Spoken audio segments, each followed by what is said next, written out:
Allah wants to be more beloved to you than anything else in your life. But how does Allah see this? He tests you. He puts you in a situation where you now need to make choices. You now need to sacrifice. Suhayb al-Rumi, ever heard the name? Suhayb al-Rumi, radiallahu ta'ala anhu. Suhayb al-Rumi was originally from Rome. He came to Mecca before the Prophet ﷺ became a prophet. When he came to Mecca, please live this story with me as best as you can. Live it with me, and don't just think about him, but think about your own life. Think about your own relationship with Allah subhanahu wa ta'ala. This deen was built and established on sacrifice. And if there is no sacrifice, then there is no deen at all. Suhayb al-Rumi came as a slave, and he worked his way up until he eventually freed himself. He worked until he bought himself out, became a free man. But I'm from Mecca, and I'm from one of the wealthy ones, and now Rasulullah and the companions have left. And I'm one of the, he was, maybe at the time, he was the only one that's left in Mecca. Now what to do? What to do? Choices and sacrifices. You know what the most unfortunate thing is when we read or we hear about the stories of those that did migration, we think migration ended there. Uqsim billah, I swear by Allah, any person that wants to reach Allah and His Prophet, be it the 21st century or the 30th century, Habibi, the tartib and the sunnah of Allah never changes.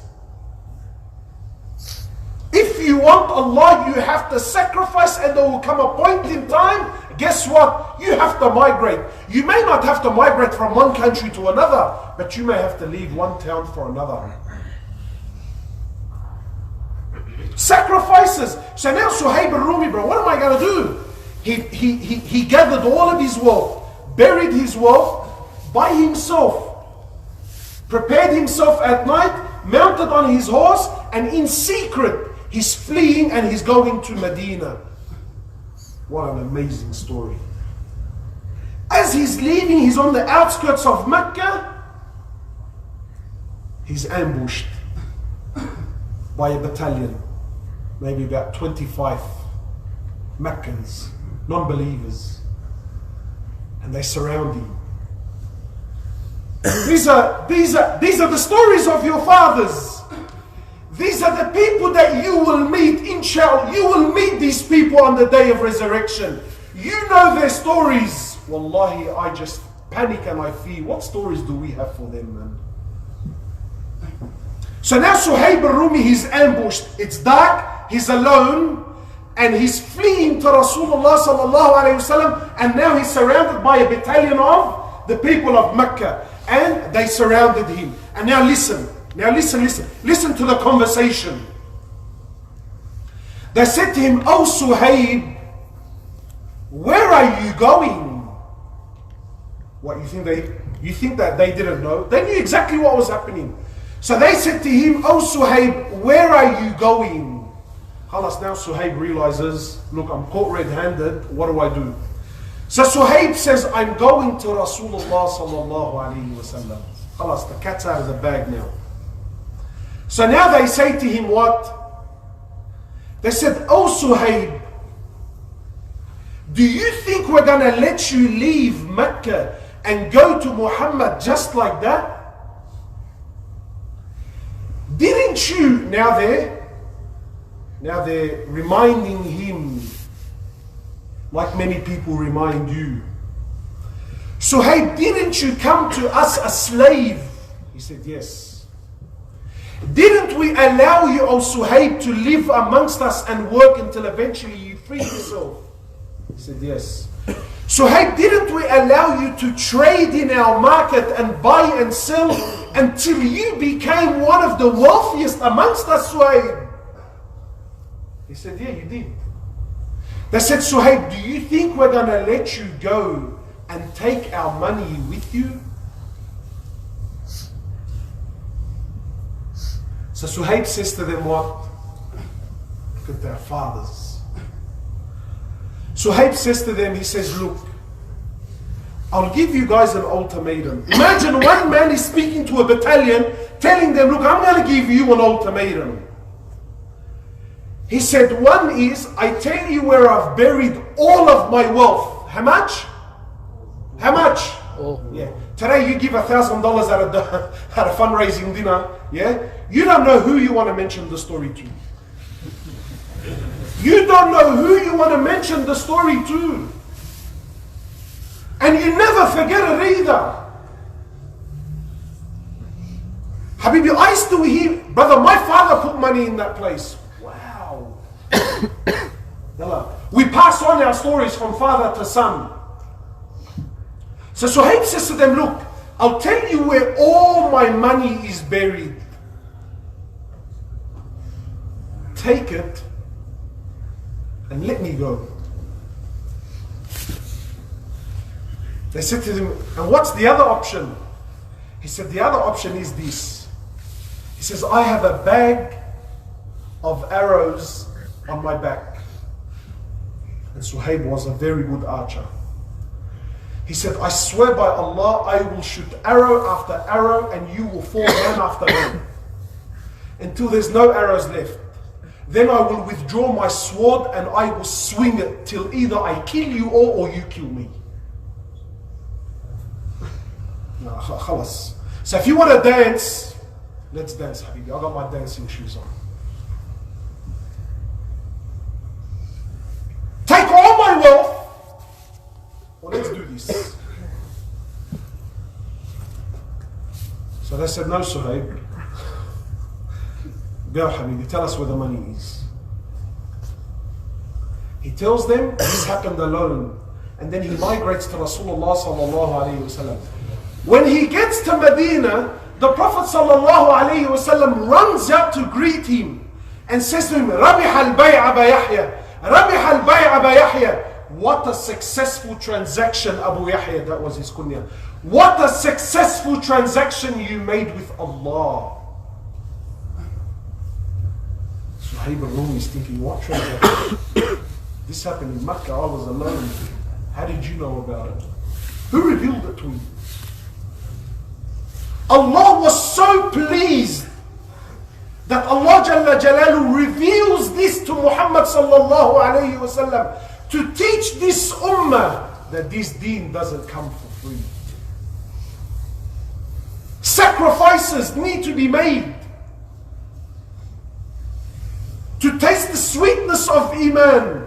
You will never reach Allah sitting on a couch, wrapping one leg over another with a argili shisha in your hand, watching a YouTube video. Habib, this is not deen, this is a mockery of deen.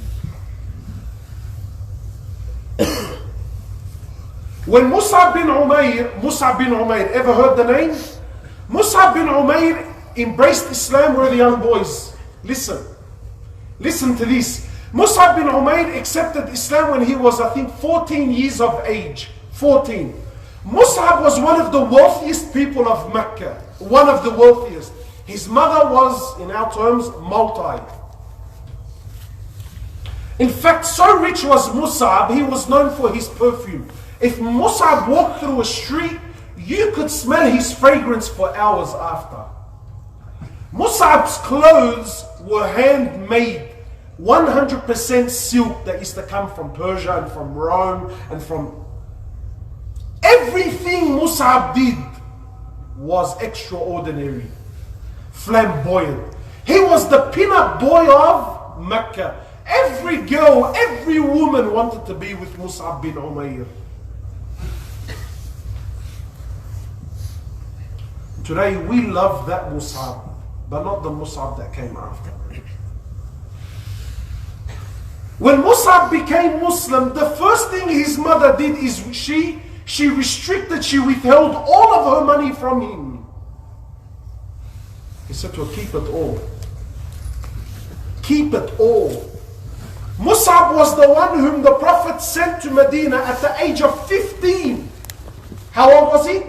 15 years old. He sent Musab to Medina while the Muslims were still in Mecca. In the 12th year of in the 12th year of Mecca, the Prophet sent Musab to Medina to give the people da'wah. 15 years old.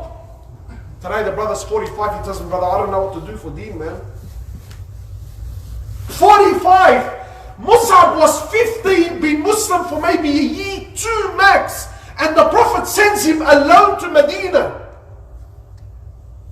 to give the people da'wah.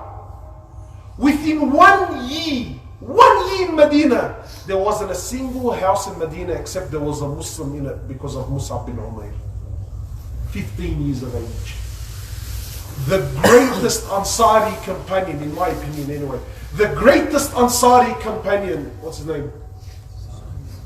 Come on. اهتز لموته عرش الرحمن.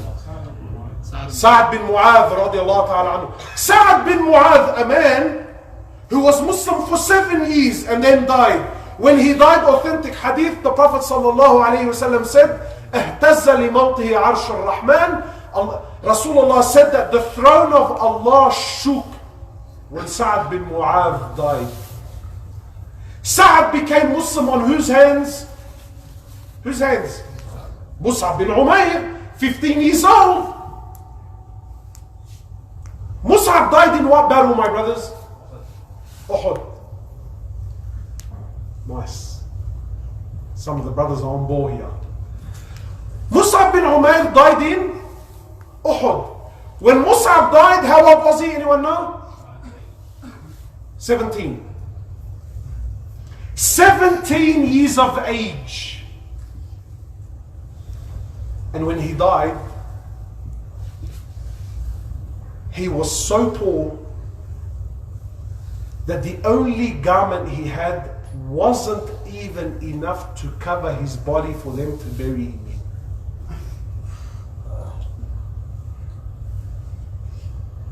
Sacrifices. When they called Rasulullah sallallahu alayhi wasallam and he saw Musab, this was the young boy in Mecca who, when he walked, people stopped to stare. People stopped to gossip and to look at him, look at the... This boy now, he's fallen on the battlefield of Uhud.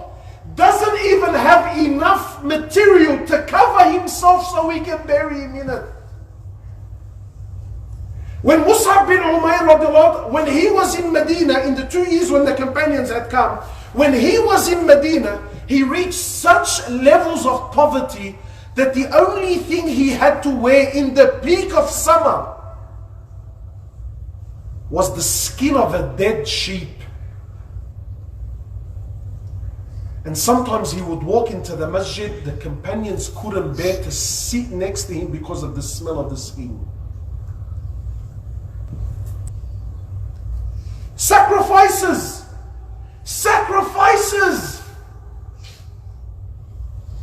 Remember I said we give Allah scraps. And in return, what do we want, my brothers? What do we want? We live in Disneyland, man. Wallah, we live in Disneyland. Forgive me. I have been struggling for the last 2 years. I've been struggling with society as a whole, man. Wallah, there's times I say, Ya Allah, just take me, man. Because I can't be this. Nothing is real anymore. Have you noticed this in our society? Nothing is real. No one is genuine. No one says it like it is anymore. Even us, wallahi, sometimes like, I just don't know. It gets confusing. It just gets confusing for me and I'm struggling. Allah's my witness, I'm struggling. I've got brothers that are 45 years of age and he acts like he's 18. Brothers that are married and have kids. And yeah, he wants to hang out with his mates at cafes like he's single. I'm not saying halal haram, don't come to me. I'm not saying halal and haram, but I'm struggling to understand. When are we going to grow up? When? Just someone told me when. I'm married, but I want to act like I'm single. I got kids. Wallah, bro, I'm confused. Even our women, wallah, it's embarrassing. I swear it's painful. but sometimes I'm thinking, what's going on? Bro, her lips are like that, they're like that. It's like the Dyson vacuum cleaner. I had her for an hour or something. Bro, what's going on? She's got these eyelashes, I swear by Allah, you know, if she blinked fast enough, she'll fly. Sisters, well, what, breast implants, buttocks and facelifts, and this is the same. Yeah, my brother, I want him to love me for me. You don't love yourself, you changed her. She tells me that I want him to love me for, but I want to know what you